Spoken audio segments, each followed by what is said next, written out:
Bonjour à toutes et à tous, aujourd'hui je vous propose une vidéo pour réussir dans la partie administrative et fiscale que comprend l'achat de terres agricoles. Comme acheter une terre agricole est un acte qui nous conduit à avoir la terre pour longtemps, il est bon de savoir que lorsque vous avez une terre agricole, vous êtes dans l'obligation de payer la taxe foncière sur les propriétés non bâties, abrégée TFPNB. Elle s'applique par principe à tous les propriétaires de terres agricoles françaises. Sa base d'imposition se base sur la valeur locative cadastrale de vos propriétés.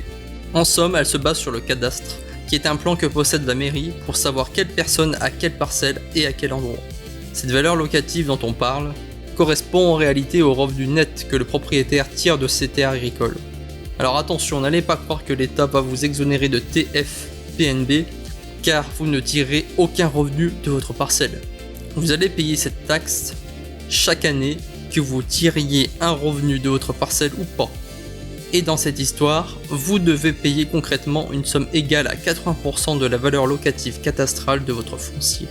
Alors pas de panique, la TFPNB est facile à effacer de votre vie, car il existe une multitude de niches fiscales que tout propriétaire de foncier agricole peut utiliser. Et en plus, il suffit souvent d'en faire la demande pour bénéficier d'exonération de TFPNB. Mais pour demander une niche fiscale, encore faut-il la connaître. Regardez par exemple, alors imaginez vous ne voulez jamais payer la TFPNB. Comment vous faites? Vous avez 22 ans, vous avez fini vos études et vous voulez vous installer agriculteur. Eh bien comme vous serez considéré jeune agriculteur, JA comme on dit, vous avez droit automatiquement à 50% d'exonération sur la TFPNB pendant 5 ans. Vous pouvez peut-être même réussir à atteindre les 100% d'exonération de TFPNB si vous réussissez à convaincre les politiques de votre commune à augmenter le taux de 50 à 100% d'exonération de TFPNB. 5 ans plus tard, vous vous dites à l'âge de 27 ans, oui, 27 ans, merde, j'ai pas envie de payer plein but la TFPNB, chier. Et bah vous la payerez toujours pas, car vous faites quoi?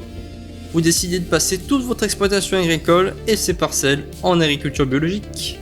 Et là encore, vous serez exonéré de TFPNB. Et pas de rien. Vous pouvez ici, grâce à la certification de l'AB, être totalement exonéré pendant 5 ans de la TFPNB. Alors donc, si je récapitule, 27 plus 5, ça fait 32 ans. À l'âge de 32 ans, vous redevenez en principe imposable à la TFPNB. Mais bon, vous avez jusqu'ici pas beaucoup payé de TFPNB, petit vénère. Est-ce que cela va continuer? Vais-je réussir à payer le moins possible de TFPNB jusqu'à ma mort? Peut-être, car j'ai encore des cartes à jouer. Alors quand même, il faut que je vous avoue un truc de base. Tout le monde bénéficie d'office d'une réduction permanente de 30% de la TFPNB. Il suffit juste d'être propriétaire de terres agricoles, comme une terre, un pré, de la vigne, mais le dire ne s'arrête pas là, il y a mieux que ça. Admettons que mon champ a été déclaré en catastrophe naturelle car il grêlait. Là encore, vous activez une nouvelle niche fiscale, et là c'est une exonération de TFPNB qui vous est donnée car vous avez subi des pertes de culture sur pied. C'est également possible si c'est dû aux gelées et autres phénomènes naturels. Pour la faire simple, si un événement rend votre terre moins productive, ou pire, improductive, et que vous rentrez dans une des niches fiscales, vous ne payez plus la TFPNB. Dans tous les cas, prenez bien la peine de faire la demande auprès de l'administration fiscale. Soit dit en passant, si vous voulez pas que ce soit un tiers comme un comptable ou autre qui le fasse à votre place, pour des raisons d'économie, vous pouvez essayer de vous créer ce qui s'appelle un compte fiscal en ligne en mode EFI pour les professionnels. Ça veut dire quoi EFI? Ça veut juste dire échange de formulaires informatisés. Les démarches fiscales sont dans ce dispositif simplifié pour les professionnels afin que ces mêmes personnes puissent réussir à déclarer seules leurs impôts. Vous pouvez également effectuer dessus votre déclaration de TVA en ligne et faire d'une pierre deux coups. Et comme pour l'impôt sur le revenu qui s'applique aux particuliers français, vous avez la possibilité de contacter l'administration fiscale si vous n'y arrivez pas ou alors vous avez des questions. Je reviens un petit peu sur la TFPNB. Je rappelle au passage que si vous envisagez de passer d'un groupe de culture à un autre au sein d'une parcelle, il faudra alors en informer l'administration fiscale. Ce que je veux dire, c'est qu'en somme, si vous décidez sur une même parcelle de passer d'un verger à du blé, cela entraîne comme conséquence de vous obliger à informer l'administration fiscale de cet événement, car on n'est plus sur le même groupe de culture, et cela impacte la TFPNB et son montant.